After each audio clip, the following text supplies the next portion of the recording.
are recording. All right, everybody. Hello. And welcome to Well Said with Kim and Vic, brought to you by Seeking Educational Excellence. I'm getting tongue-tied already. And we're here today to talk about what's going to be part of a 5-part series on racism. Yeah. So today is the first of a 5-part series that we're going to be discussing on racism and how it applies to what's going on today.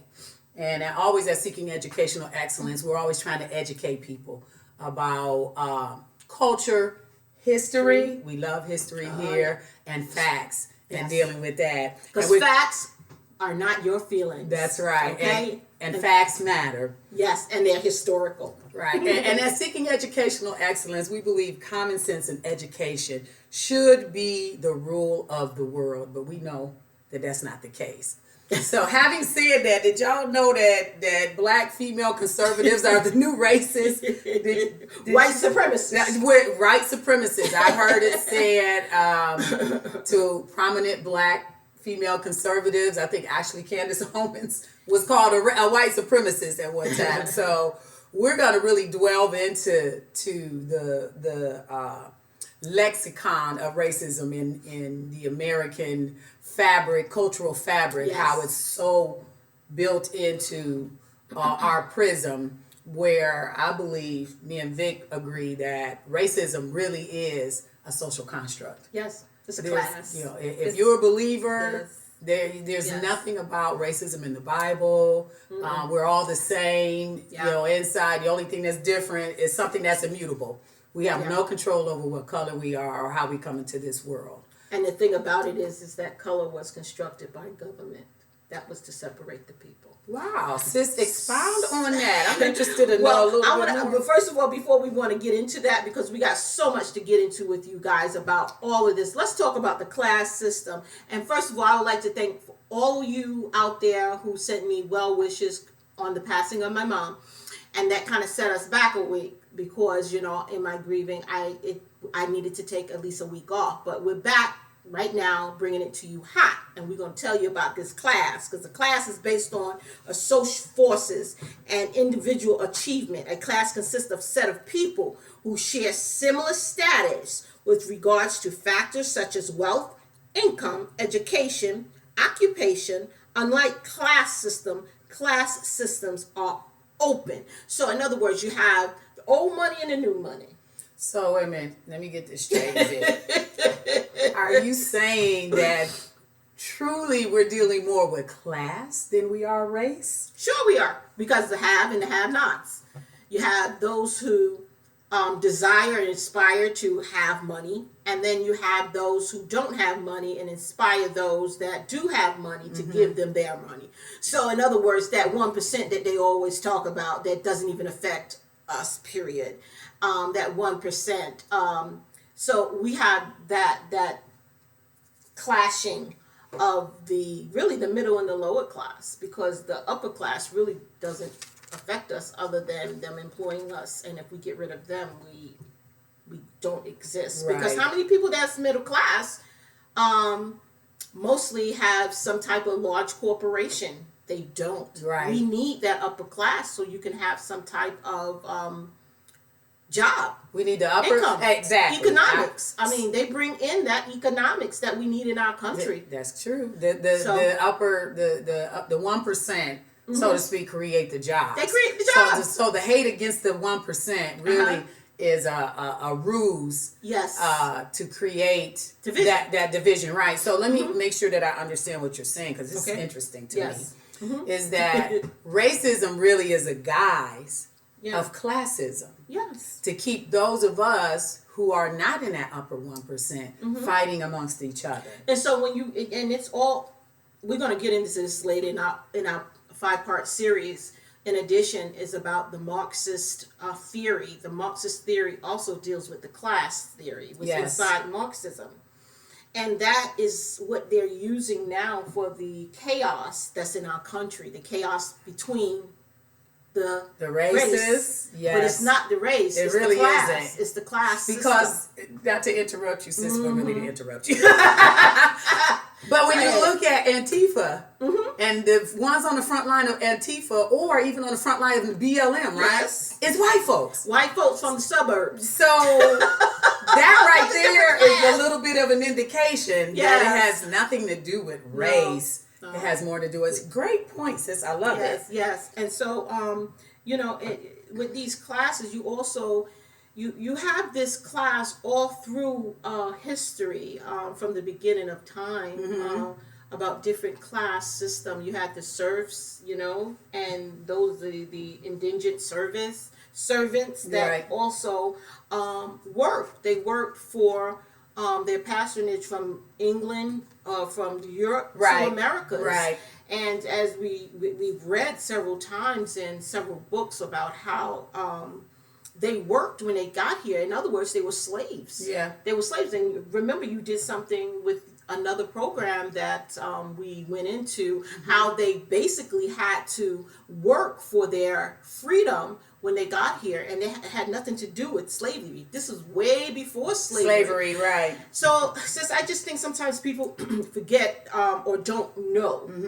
The ignorance has really bombarded this country because of civics being taken out of the education system. Well, there's a difference. I agree with you on ignorance. Ignorance you can fix because people don't know, but we've learned that you can't fix stupidity, which is running rampant. So what we're going to what we would really like to address too, as far as racism's the who, what, when, where, why. And I think it goes back to Vic's point about classism. When you look at who's promoting racism in our culture, it can be very telling. So what we love to do is just give you an example of some of the things that we found, or at least one example of things that we found of. The ones who are promoting racism usually are the ones in the upper class, the elite class, the political class. So we want to, let's show you something real quick, you guys. Let's talk about Roll the clip, y'all. Roll that clip.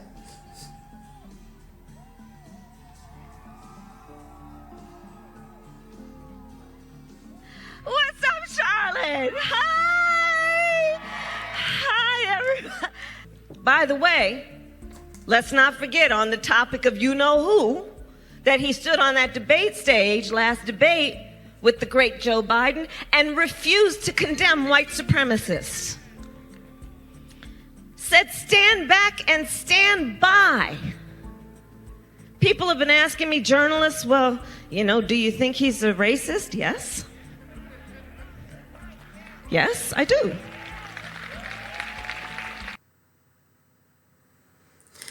Interesting. And you see, just remember, like I said, how the class system was brought up, which we will get into a little later on. However, when we talk about class, we also talk about when we spoke about the Social Security. Who brought the Social Security on? The Social Security was another indication of class system, trying to place class within our institution for the people. And they said that on the bottom when I was a kid, it wasn't for identification purposes. This was for another reason. Now they're using it. You must have your Social Security card for identification purposes, and they removed it. And those that may be old heads like you and me, for yourself. we may still have that. We may still have that on our Social Security card because some people, who parents preserve those documents adequately, they still have the original Social Security card. That's interesting because when I think about Social Security now, like when my kids were born, I'm not gonna say how old they are now, but they are grown. I was required to have a Social Security card for them, but I didn't get my Social Security card until I was 13 years old. Really? Like it wasn't a requirement back when we were born. So it does make you think, why is it necessary to have a Social Security card? After the Is it a form Yes. of the class, the political class, the elite class, the whatever. And then separating by race, gender. And you know what? Oh, that's so funny that you would say that because by trade, I'm a life insurance agent. So I get people's Social Security numbers a lot when they're filling out life insurance applications. And I can tell where they were born or what part of the country they were born in based on the first three numbers of their social security number. It's ironic, yes. Wow. So that's very Yeah. telling. So there seems to be something to what you're talking about as far as who is trying to identify us. Why? Why do you think that's important? And when we're looking at who and what and why and what, the thing about it is that your social security number, people say, I can't obtain a loan, I can't buy a home. These are the things that, this is government that has placed this in order, and this is another form of class systems that they placed. And so you have people saying, oh, they're not discriminated against. Sometimes they say it's just their credit. No, it's not. So we're dealing with so many different facets of this, Yes. of this class system, far beyond what we're just touching the surface. We're not really even going in depth. And this is once again knowing history and knowing how it affects us as the people as we go forward. Well, thanks you guys. On that note, we're going to wrap up. Just make sure you join us again tomorrow where we'll get in more into what social media is saying, the social media perspective about, racism, which we really technically identified as classism. So you got to really watch who's promoting it and what the benefit is to them and why they promote it. Because if they can keep us in the lower classes divided, then that keeps them empowered. We understand the saying, Most definitely. a divided house cannot stand. Exactly. So as long as we're being divided, Absolutely. then we cannot stand. So thanks a lot for joining us. Thank you. Shout out to KJ for giving us this opportunity. Yes, thank Make you. sure you like, share, and subscribe to this video. Yes, And we'll most see you definitely. next time. Bye. Thank you. And then, is that stop? Because you can edit this out. I want to stop the recording. I can't see it without my glasses. Put on your glasses. No, I'm just saying. Stop recording. I gotta look to where that is. All right, Chris, do your magic. All right, send that one to him. Okay, so. Okay, wait, this is could not access